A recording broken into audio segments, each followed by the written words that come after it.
Dear students, today we are going to learn about the string handling functions programs.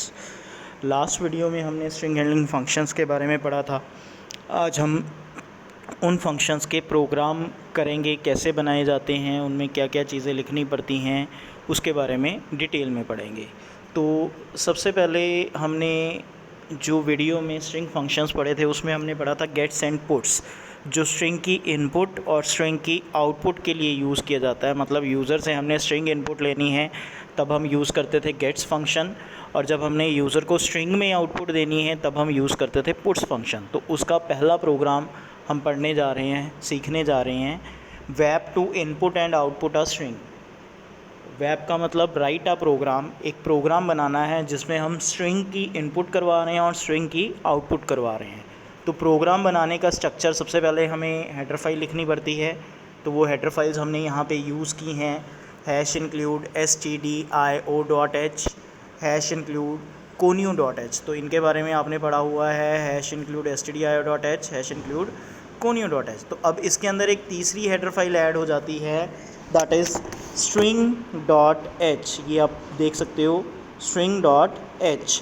String जो है जिसके अंदर सारे स्ट्रिंग फंक्शंस पहले से ही डिफ़ाइन पड़े हैं, उसी तरह से जैसे printf, scanf, stdio वगैरह फाइल के अंदर पड़े थे, उसी तरह से जितने भी स्ट्रिंग फंक्शन हैं वो स्ट्रिंग नाम की हेडर फाइल के अंदर पड़े हैं। तो इसलिए इसमें एक string.h, जितने भी स्ट्रिंग फंक्शन का प्रोग्राम करेंगे उसमें string.h नाम की हेडर फाइल इंक्लूड हो जाएगी।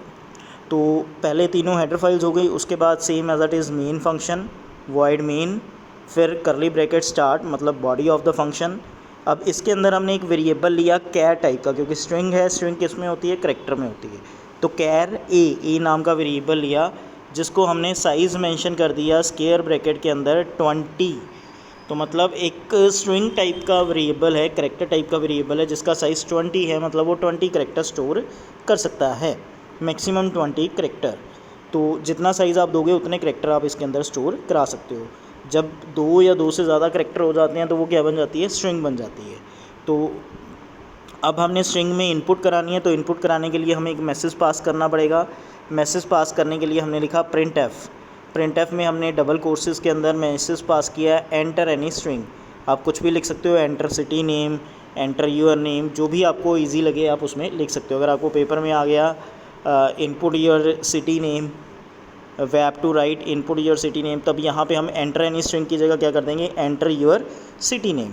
तो हमने क्या लिखा, एंटर एनी स्ट्रिंग। स्ट्रिंग मतलब कुछ भी इसके अंदर आ सकता है, सिटी नेम भी आ सकता है, नेम भी आ सकता है। उसको हमने क्या किया, गेट्स जो फंक्शन था उसके अंदर हमने ए नाम का वेरिएबल पास कर दिया, जिसे हम लिखते थे scanf।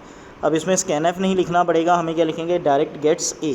तो मतलब जो भी वो वैल्यू इनपुट करेगा वो जाके ए नाम के वेरिएबल में स्टोर हो जाएगी।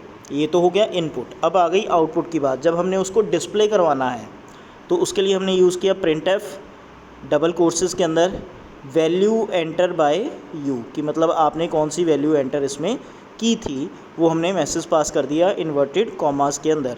और हमने यहाँ पे क्या मैसेज दे दिया, पुट्स ए से क्या होगा कि जो वैल्यू होगी वो यहाँ पे क्या हो जाएगी, प्रिंट हो जाएगी। मतलब ए के अंदर जो वैल्यू हमने गेट्स के द्वारा रिसीव करी थी, पुट्स के द्वारा हमने उसको आउटपुट में दे दिया। बाद में गेट ch और ब्रैकेट करली ब्रैकेट बंद कर दी, जिससे हमारा प्रोग्राम क्या हो गया, कंप्लीट हो गया। अब इसकी आउटपुट देखते हैं कैसे आएगी।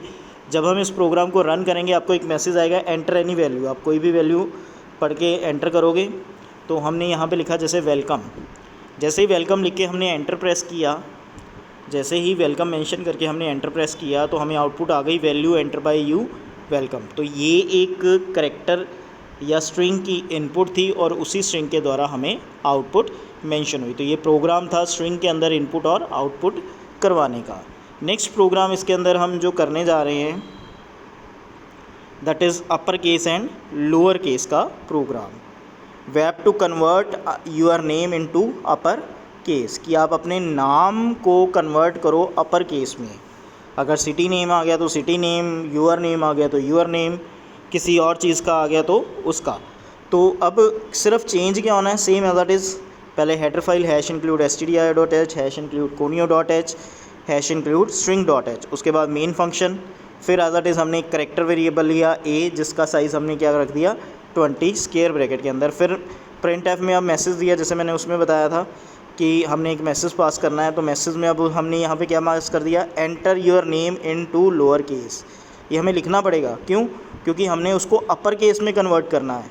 अगर हम पहले से ही अपर दे देंगे तो हमें रिज़ल्ट पता नहीं चलेगा क्या हुआ है। तो हमें लिखना पड़ा enter your name into lower case. वहाँ हमने क्या लिखा था, एंटर एनी स्ट्रिंग। यहाँ पे भी आप लिख सकते हो enter any string into lower case, पर उन्होंने प्रोग्राम किस चीज़ का बनाने के लिए कहा है, नेम का। तो इसलिए हमने यहाँ पे लिखा enter your name into lower case inverted commas के अंदर, सेमीकोलन लगा के, लाइन ख़त्म। सेम एज दैट इज़ वैसे ही गेट्स ए के अंदर इनपुट कराई। प्रिंट एफ, अब आउटपुट कैसे दी हमने, नेम आफ्टर कन्वर्ट, नाम कन्वर्ट होने के बाद, नेम आफ्टर लेटर कन्वर्ट या सिंपल कन्वर्ट, जो भी आप लिखना चाहते हो लिख सकते हो। उसके बाद पुट्स के अंदर हमने डायरेक्ट ए पास करने की जगह यहाँ पे हमने एक फंक्शन पास किया strupr। strupr ये हमें किस चीज़ को डोनेट करता है, स्ट्रिंग अपर को। जो ए नाम के वेरिएबल के अंदर वैल्यू थी उसको स्ट्रिंग अपर ने कैपिटल लेटर में कन्वर्ट किया और पुट्स ने उसको रिज़ल्ट में शो करा दिया। गेट सी एच से क्या हुआ, प्रोग्राम स्टॉप और ब्रैकेट लगा के हमने उसको बंद कर दिया। तो अब इसकी आउटपुट देखते हैं। तो प्रिंट एफ में जो हमने लाइन डाली थी enter your name into lower case, output में ऐसे लिखा आएगा। जब हम प्रोग्राम को रन करेंगे, आपने कुछ भी एंटर किया, जैसे इसने एंटर किया YASH यश, और उसके बाद नेम आफ्टर कन्वर्ट, जैसे ही एंटर प्रेस किया अगली लाइन चल गई नेम आफ्टर कन्वर्ट। कन्वर्ट करने के बाद वो जो स्मॉल लेटर में एंटर किया था वो किस में कन्वर्ट हो गया, कैपिटल लेटर में। तो ये था एक छोटा सा program, convert your name into upper case, यानी कि स्ट्रिंग अपर का प्रोग्राम।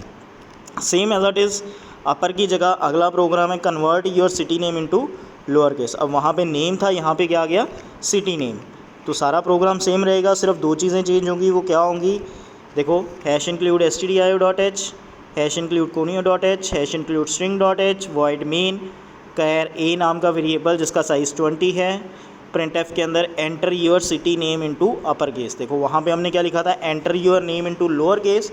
अब ये लोअर से अपर से लोअर का है, तो इसलिए यहाँ पे लाइन चेंज होकर क्या हो गई, enter your city name into upper case. नाम की जगह क्या हो गया, सिटी नेम, और लोअर की जगह क्या हो गया, अपर केस। उसको स्टोर किस में कराया, गेट्स ए के अंदर। Print F city name after convert, और यहाँ पे पुट्स में हमने यहाँ पे क्या लिखा था, strupr। अब यहाँ पे उसकी जगह क्या आ जाएगा, strlwr, that means string lower of A, कि ए के अंदर जो वैल्यू थी उसको लोअर में कन्वर्ट करके पुट्स ने उसको क्या करवा दिया, प्रिंट करा दिया। गेट सी एच लगाया, ब्रैकेट बंद। अब इसकी आउटपुट देखते हैं, enter your city name into upper case. City name को अपर केस में एंटर करने के लिए बोला, जिसमें उसने एंटर किया LUDHIANA Ludhiana. Then enter press किया, एंटर प्रेस करने के बाद क्या लिखा आया, city name after convert, upper case किस में कन्वर्ट हो गया, लोअर केस में, लुधियाना से लुधियाना, स्मॉल लेटर्स में। Clear that upper case and lower case का प्रोग्राम बहुत इजी है, गेट्स एंड पुट्स का प्रोग्राम इजी है, बस थोड़ा थोड़ा चेंजेस हैं, ध्यान से समझते जाओ और इसको अपनी अपनी कॉपी पे नोट करते जाओ। बाकी के प्रोग्राम हम अगली वीडियो में करेंगे। इसको ध्यान से समझना और ध्यान से नोट करना।